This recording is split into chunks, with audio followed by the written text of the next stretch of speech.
Hello à tous, bienvenue sur Lidl Cuisine, j'espère que vous allez bien. Aujourd'hui, une soupe repas comme on les aime, des inspirations asiatiques, une soupe au poulet et vermicelle de riz. Vous avez tout, vous avez les légumes, les féculents et les protéines. Si vous avez envie d'un repas léger qui va vous faire du bien, qui va vous réchauffer, les bouillons c'est toujours super bon, et bien cette recette est pour vous. Je vous mets tous les ingrédients en description de la vidéo et n'ayez pas peur, vous les retrouverez tous chez Lidl sans problème. Et puis on attaque la recette. Pour réaliser la soupe au poulet à l'asiatique pour 4 personnes, vous aurez besoin de 150 g de vermicelle de riz, 300 g de blanc de poulet, un oignon nouveau, 10 g de champignons déshydratés, 2 gousses d'ail, un cube de bouillon de volaille, 3 cuillères à soupe de sauce soja, 1 cuillère à soupe d'huile de sésame, du chou chinois, 2 carottes, de la coriandre fraîche, 2 cuillères à soupe d'huile de tournesol et du poivre. 2 étapes avant tout, réhydrater les champignons et les vermicelles de riz. Donc les vermicelles de riz, dans de l'eau, je mets de l'eau tiède, on les égoutte, on a nos vermicelles qui sont souples, prêts à mettre dans le bouillon. On peut utiliser aussi des nouilles, des nouilles de blé, soba, des nouilles aux œufs aussi, ça marchera sans problème. Les vermicelles de riz, c'est pas mal pour la recette. En termes de champignons, on peut utiliser donc soit des champignons noirs déshydratés ou d'autres sortes de champignons. Aujourd'hui, j'ai des cèpes. On m'a gâté au niveau de la préparation des ingrédients. L'avantage, c'est que je vais utiliser l'eau dans laquelle j'ai réhydraté mes champignons. Ça va me faire une première base de bouillon. J'ajouterai un petit cube de bouillon de volaille aussi dedans. Mais concrètement, j'ai déjà un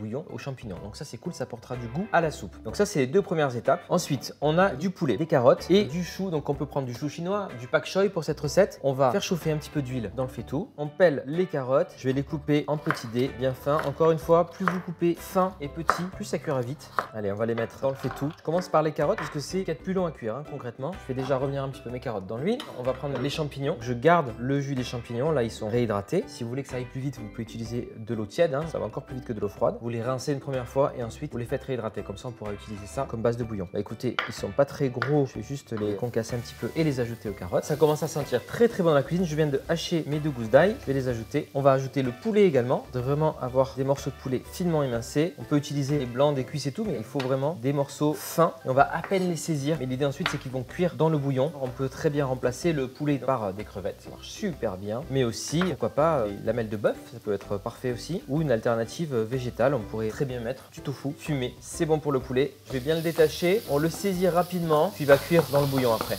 On va émincer un petit peu de chou chinois. Et ça, pareil, ça cuit super vite. Si on veut le garder un petit peu croquant, on va l'ajouter après. Je profite pour faire tout le travail d'éminçage. De l'oignon nouveau qu'on ajoutera vraiment à la fin. Mais on peut en mettre un petit peu aussi dans le bouillon là pour parfumer tout de suite. Alors je vais en mettre un petit peu maintenant et j'en garde pour tout à l'heure. Ça sent vraiment très bon. Je vais prendre un cube de bouillon de volaille. On pourrait même s'en passer puisqu'on va utiliser l'eau de réhydratation des champignons. Mais en même temps, ça va saler le plat. Donc je vais venir l'émietter. Je vais mettre un petit peu de sauce soja, bonne cuillère à soupe. Ça va donner aussi une belle coloration à mon bouillon. Très simple, on va ajouter le jus des champignons et je vais compléter avec de l'eau. Alors l'eau, je l'avais portée à ébullition juste à côté, comme ça, ça va pas faire retomber en température ma soupe. Ça va directement commencer à chauffer. Dès que c'est en train de bouillir, je peux ajouter les nouilles et le chou. Je vais le poser dessus, on va cuire avec le reste. En topping pour la fin, un peu de coriandre fraîche, je vais l'émincer. Une cuillère à soupe d'huile de sésame que je mettrai à la fin également pour donner ce petit goût sésame grillé et de l'oignon nouveau et on sera bon. On va émincer la coriandre. N'oubliez pas, vous pouvez manger les feuilles et les tiges. Bon, cette soupe, elle a bien mijoté. Waouh, parfait. Waouh, l'odeur. Alors là, en ayant utilisé le bouillon du champignon, on a vraiment une bonne odeur de champignon, donc c'est top. Pour cette recette, champignons noirs, shiitake, de cèpes, pourquoi pas, il n'y a rien qui est interdit. Je vais juste ajouter donc un tout petit peu d'huile de sésame. On va pouvoir servir une portion généreuse. Donc d'abord, je vais mettre toute la garniture. Quand je vous disais que c'était une soupe repas, ensuite on va aller chercher du bouillon. Et pour finir donc de parfumer, je vais mettre un petit peu d'oignon nouveau émincé, des feuilles de coriandre. Je vous dis même pas comme ça sent bon dans le studio de Lidl Cuisine. Là, waouh!